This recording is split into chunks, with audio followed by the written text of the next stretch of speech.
Newsroom. Breaking this hour, Israeli military vehicles were seen operating in the West Bank town of Qabatia as Israeli forces launched a security raid following a deadly attack in northern Israel. The operation comes a day after a Palestinian assailant rammed a man with a vehicle and stabbed a woman in northern Israel on Friday. Both victims later have passed away, according to Israeli emergency services. Israeli police has said that the attacker, who was from the occupied West Bank, was shot and wounded by a civilian at the scene before being taken to the hospital. During the raid in Qabatia, Israeli forces imposed a curfew, shut down secondary roads, and detained several residents for questioning. One detainee said those taken were asked whether they knew the reason behind the military operation. Israeli Defense Minister Israel Katz said he had ordered a forceful response in Qabatia, identifying it as the hometown of assailant, and the operation was aimed at preventing further attacks. Let's listen in. أخذني كلب شدي لورا وحطني بالجيب من ورا، بس ركبني كلب الجيب كان يحط الكلب شات على وجهي، المرابط على وجهي، وبعدها أخذنا على لحد بيت العملية، خذونا جوا وصار يحقق معنا شو رايكم بالوضع العملي وشو رايكم بالوضع العملية. ما حدا يحكي لأنه اللي بدي يحكي بده ياكل كتلي. وبعده صار يسأل فينا بتعرفوا انتوا ليش جايين هون؟ قلنا له لا، قال لا بتعرفوا انتوا ليش جايين مشان العملية هون.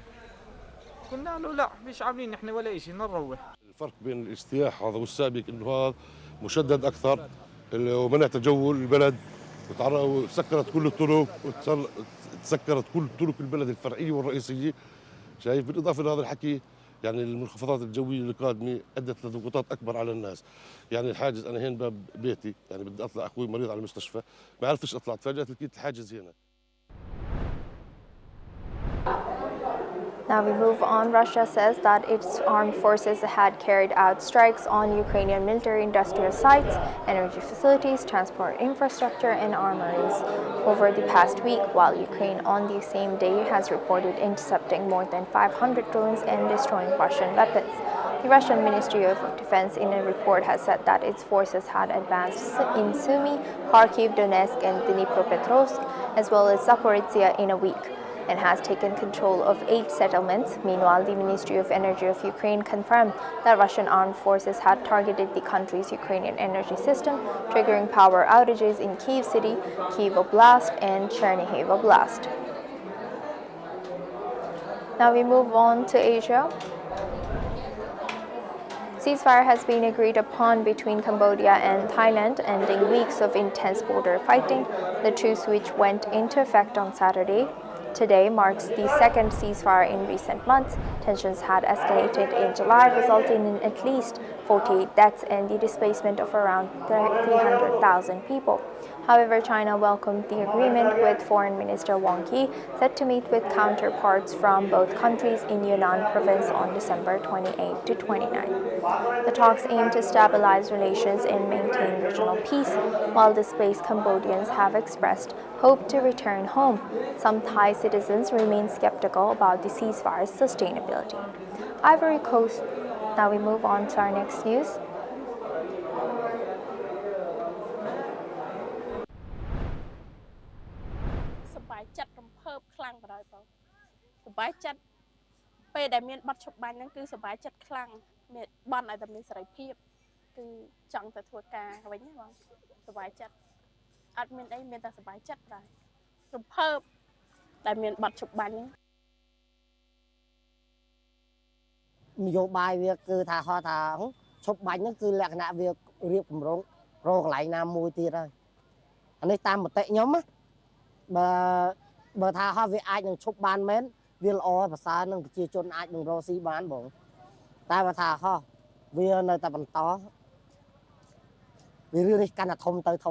รู้สึกเหรอครับความรู้สึกนี้ผมไม่ไว้ใจเลยเพราะว่ามันหลายรอบแล้วแต่การที่ว่าตกลงกันแบบในหลายเรื่องเหมือนแบบว่าเขาจะหยุดเพื่อจะปรับปรุงตัวเองเพื่อจะมาสู้ใหม่ผมคิดอย่างนี้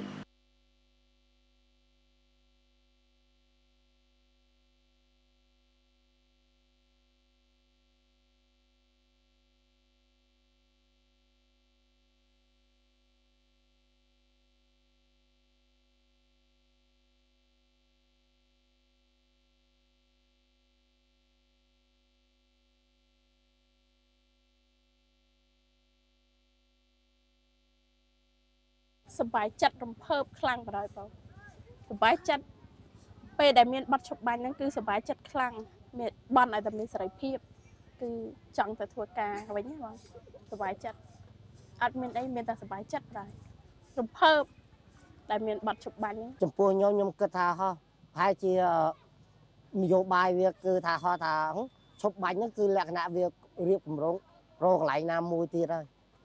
អានេះតាមមតិខ្ញុំណាបើថាហោះវាអាចនឹងឈប់បានមែនវាល្អប្រសើរនឹងប្រជាជនអាចនឹងរកស៊ីបានបងតែបើថាហោះវានៅតែបន្ត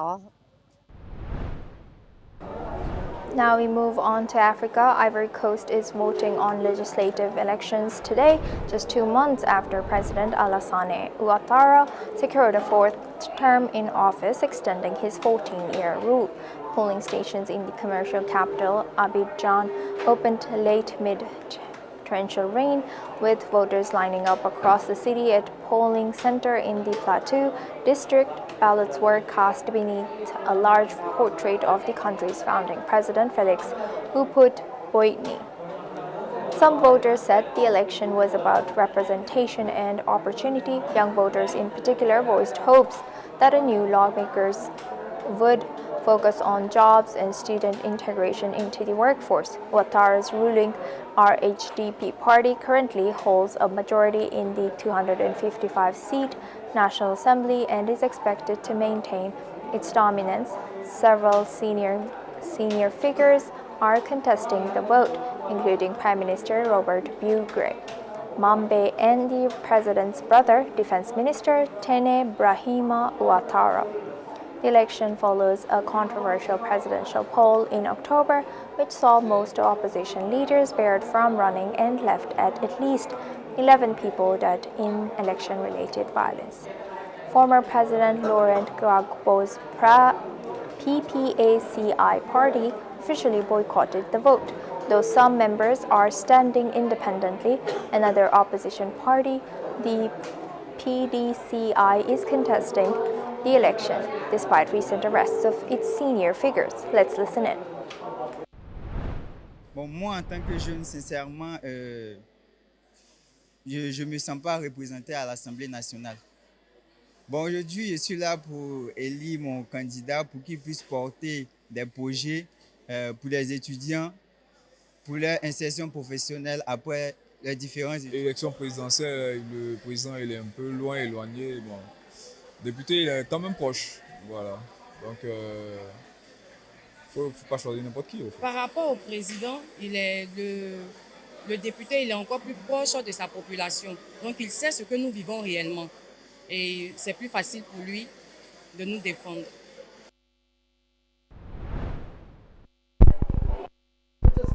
Now we move on. Residents in the Somali capital have voiced concern after Israel formally recognized Somaliland as an independent state. On the streets of Mogadishu, some expressed shock at images circulating online showing Somaliland supporters carrying the Israeli flag. Others argued the decision undermines Somalia's unity. This comes as Israel became the first country to formally recognize the self-declared Republic.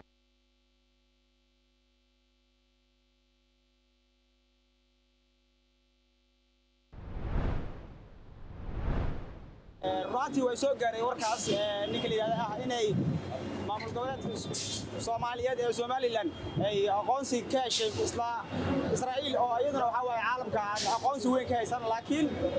dhowr dawladood ay aqoonsi dawladnimo aqoonsi yihiin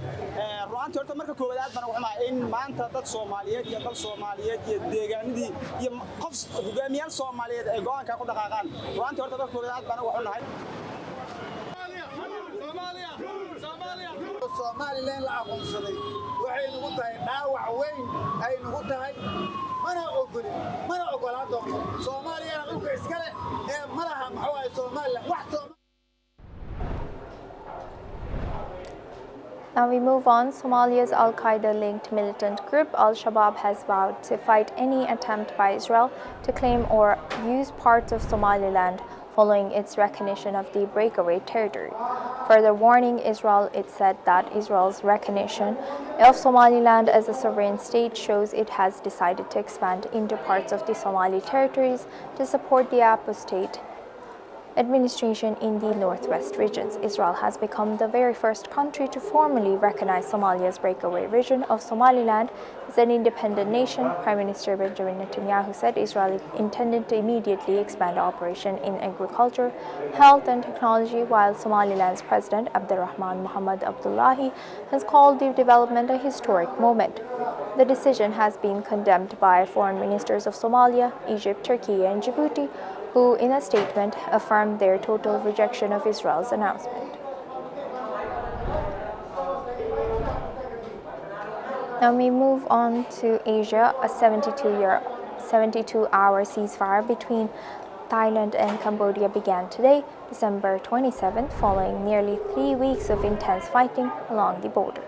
The ceasefire will be monitored for 72 hours with the release of 18 Cambodian soldiers held by Thailand since July as part of the agreement. At least 101 people have been killed and nearly 1 million people have been displaced due to the conflict. The talks are supported by both China and the US and aims to stabilize the situation and clear landmines in the area. Meanwhile, the agreement also stipulates the border demarcation talks involving both countries. However, tensions remain high and achieving long-term stability will be challenging given the history of border dispute. Let's listen into what the Defense Minister of Cambodia has shared. បទជប់បាញ់នេះហើយយើងមានការអត់ធ្មត់រហូតដល់72ម៉ោងដើម្បីធានាបាននៅការធានាបាននៅបទជប់បាញ់នេះហើយ18រូបនេះបានត្រឡប់មកប្រទេសកម្ពុជាវិញជួបនឹងបងប្អូនក្រុមគ្រួសាររបស់គាត់វិញនៅថ្ងៃខាងមុខនេះអ្វីដែលតាមរយៈនៃបទជប់បាញ់នៅថ្ងៃនេះគឺនឹងបើកផ្លូវឲ្យបងប្អូនប្រជាពលរដ្ឋភៀសសឹកដែលមានលំនៅឋានតាមតំបន់ព្រំដែននេះអាចមានលទ្ធភាពក្នុងការត្រឡប់ទៅរស់នៅលំនៅឋានរបស់ខ្លួនវិញអាចប្រកបមុខរបរក៏ដូចជាធ្វើស្រែចម្ការនិងបងប្អូនដែលមានកូនកុមារដែលអាចត្រឡប់ទៅចូលរៀននៅតាមបណ្ដាសាលារៀនបាននៅតាមបន្ទាត់ព្រំដែននេះចំណុចដ៏សំខាន់មួយទៀតគឺកិច្ចព្រមព្រៀងនេះគឺមិនប៉ះពាល់ដល់ការខណ្ឌសីមាព្រំដែនរវាងប្រទេសទាំងពីរនោះទេភាគីទាំងពីរគឺបានឯកភាពគ្នាគឺជូនដល់គណៈកម្មការចម្រុះខណ្ឌសីមាព្រំដែនគោកឬហៅកាត់ថា JBC បន្តធ្វើដំណើរការឡើងវិញហើយបានឆាប់រហ័សបំផុតក្នុងការងារវាស់វែងនឹងខណ្ឌសីមាព្រំដែនស្របតាមកិច្ចព្រមព្រៀងដែលមានស្រាប់រវាងប្រទេសទាំងពីរដើម្បីសម្រេចបាននូវសន្តិភាពយូរអង្វែងនៅតាមបន្ទាត់ព្រំដែនយើង Now we move on to our next news. President of the Commonwealth of Dominica, Silvani Burden, has called on the United States to stop what she described as bullying tactics against Venezuela and to pursue dialogue instead of confrontation. Speaking in a televised interview, Burden criticized Washington's increased military presence in the Caribbean near Venezuela, along with expanding sanctions and what she called threats against the oil-rich nation. Since late August, the U.S. has stepped up naval deployments in the region and carried out dozens of strikes in vessels in the Caribbean Sea and Pacific Ocean. Operations, it says, are part of its war on drug cartels. According to U.S. figures, those strikes have killed more than 100 people. Burden has urged the U.S. to respect Venezuela's sovereignty and abandon aggressive policies towards smaller nations. She said countries in Latin America and the Caribbean were united in calling for peaceful negotiations and mutual respect, warning against attempted pressure. Let's listen in. Every government must be respected. Our appeal to the U.S. is to let there be discussions. Let us sit at the table instead of having wars, instead of trying to remove governments in power, instead of moving to each other's country because we are smaller than you and you are more equipped than us and bullying us into submission. And so for us in the Caribbean, we are calling on the U.S. to cease that aggression against Venezuela I think the entire Latin America and the Caribbean is singing one voice, and we can only hope that the US will listen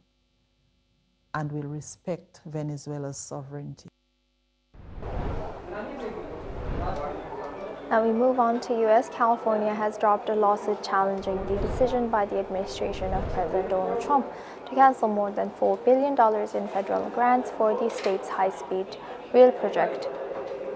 The California High-Speed Rail Authority, which filed this suit in July, has said that the decision to abandon it reflected the state's assessment that the federal government is not a reliable, constructive, or trustworthy partner in advancing high-speed rail in California. The agency said it plans to move forward without federal funding, adding that only 18% of the program expenditures for the long-delayed project have come from federal funds. A judge earlier rejected a bid to dismiss the lawsuit. The U.S. Transportation Department and White House have not yet responded requests for comment. Originally planned for completion by 2020 at a cost of $33 billion, the project is now forecast to cost between $89 billion to $128 billion, and service now expected to start by 2033. Now we move on to Asia. In Myanmar, displaced civilians in the Sagaing region are voicing strong opposition to the upcoming election, calling it an unfair vote. Living in makeshift jungle shelters, they say that they cannot support the election while their lives remain on danger amidst ongoing conflict. The military junta is set to oversee the polls starting on Sunday, presenting them as a return to democracy. However, critics and international observers argue that the month-long vote is merely a rebranding of military rule 5 years after the coup that sparked the civil war. The election is seen as heavily restricted, with limited participation in the growing humanitarian crisis. Let's in fact listen into what some of the displaced civilians have shared. ကျမဒါ9နေရာမြောက်ပါပဲဒီနေရာကိုတော့ကျမတို့မသိပါဘူးဘယ်နယ်လို့လဲကျမတို့ဒါအမှန်တိုင်းပြောတာပါမသိပါဘူးကျမတို့နေတာဝေယုံမေအောက်မှာဖျားခင်းနေရတာပါဘဝတွေလည်းကြမ်းလို့ကိုဘဝတွေကိုလည်းနားတယ်ဒီမေလို့ပြောရင်လည်းစိတ်နာတယ်ကျမတို့မိသားစုတွေကွဲတဲ့အတွက်လည်းတကယ်ရင်နဲ့ခံစားရတယ်အမေကိုလည်းလုံးတယ်အမောင်လေးတွေလည်းလုံးတယ်ဘယ်နေမှမသိကျမမှာဖုန်းလည်းမရှိပါဘူးသူများပေးမှာဆက်သွယ်ရတဲ့ဖုန်းကိုလည်းကျမအဲကြောင့်မလို့ရွာကိုလည်းအမြန်ပြန်ခြင်းနဲ့ သူတွေတကွယ်တများတွေတကယ်ဖြစ်နာပါကျမမေဆိုဖြူးမျိုးဘက်ကိုပါသွားတာဘယ်နေကောင်းလားသေးပြီလားလည်းမသိရပါဘူးကျမတကယ်ခံစားပါတယ်ဒါအမူအရာမာယာလေးနဲ့ပြောနေလည်းမဟုတ်ပါဘူးကြည့်နေတဲ့ပြည်သူပြည်သားတွေလည်းကျမတို့လိုဒုက္ခဒုက္ခရောက်နေတွေကိုဒီမအေးလိုဘက်ကနေပြီးတော့မဲတွေမပေးကြပါနဲ့ရောက်လေရမှာဒုက္ခတွေဖြစ်နေပါတယ်ဆိုတဲ့ တယ်လို့မမြင်ကိုဘာလို့လဲဆိုတော့ဒီချိန်ဒီ9နှစ်အတွင်းဆိုရတိုင်းတာတခုမှလူပေါင်းဟို မိသားစုပေါင်းအသက်အိုးအိမ်စီစဉ်သိမ့်တဲ့ချီပြက်စီးပြီးတော့အလဲလဲကိုမိသားစုတွေမှာ10ယောက်ရှိတဲ့လူက1ယောက်ပဲကျန်တဲ့ဟာမျိုးတို့9ယောက်ရှိတဲ့လူ1ယောက်ပဲကျန်1ယောက်မှမကျန်ခဲ့တဲ့ဟာမျိုးကြီးတော့လူပေါင်းများစွာအသက်ပေးပြီးမှလုပ်တဲ့ယူကောက်ပွဲတော့တရားမျှတတဲ့ယူကောက်ပွဲလို့တော့ကိုတော့မထင်ဘူးကွာဟို2020တုန်းကယူကောက်ပွဲတော့ ACC နဲ့ပြီးသွားပြီးတော့လူတိုင်းကထောက်ခံတဲ့ယူကောက်ပွဲဆိုတော့အဲ့ဟာယူကောက်ပွဲနဲ့ရှိရင်ဒါက10ပုံတပုံတောင်မှ တရားမျှတမှုရှိမယ်လို့ကိုတော့မထင်ဘူးရွေးကောက်ပွဲမှာတော့မေကတော့ယုံကြည်ချက်မရှိဘူးကွယ်မေကတော့ဒီဘက်မှာပဲစိတ်ကအာတိတတဏ္ဍာပေါ့အတူတူလက်ကလွတ်အောင်ဆိုပြီးတော့ဒီဘက်ကိုပြေးလာခဲ့လိုက်တာပဲမေကတော့လုံးဝကိုသူတို့ကိုမကြိုက်ဘူးဒါကြောင့်မို့လို့ဒုက္ခခံပြီးတော့ဒီမှာကလေးတွေတပြုံနောင်ကြီးနဲ့ဒီဘက်ကိုလိုက်လာတာ Now we move on to our next news. In Myanmar, where displaced civilians in the Sagaing region are voicing strong opposition to the upcoming election, calling it an unfair vote.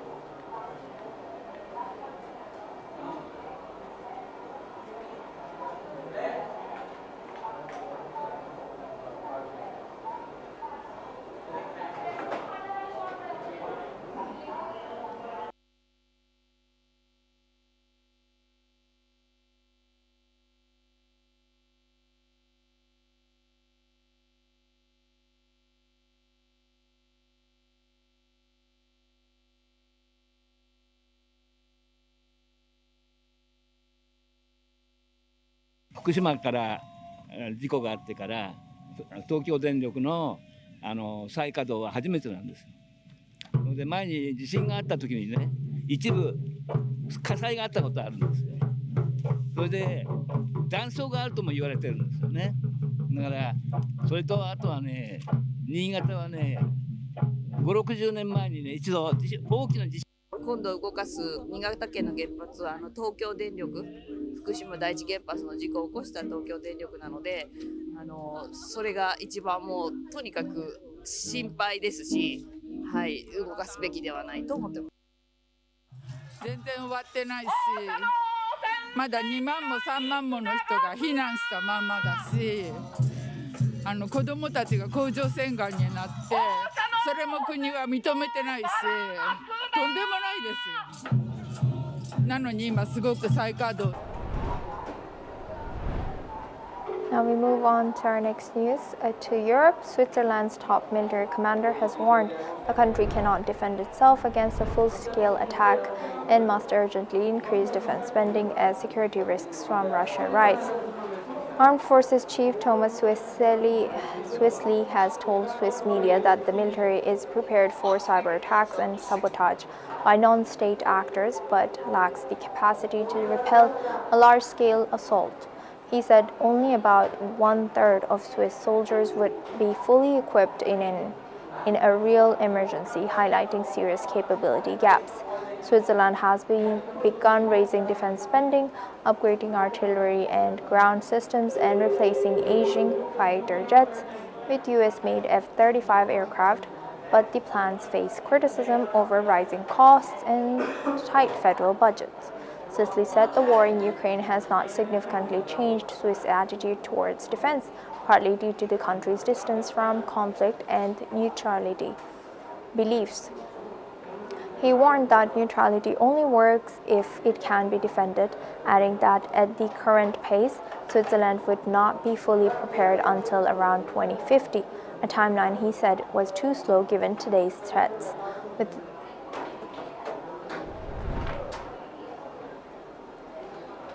With that, it's a wrap on the newsroom. Keep watching News X World for more breaking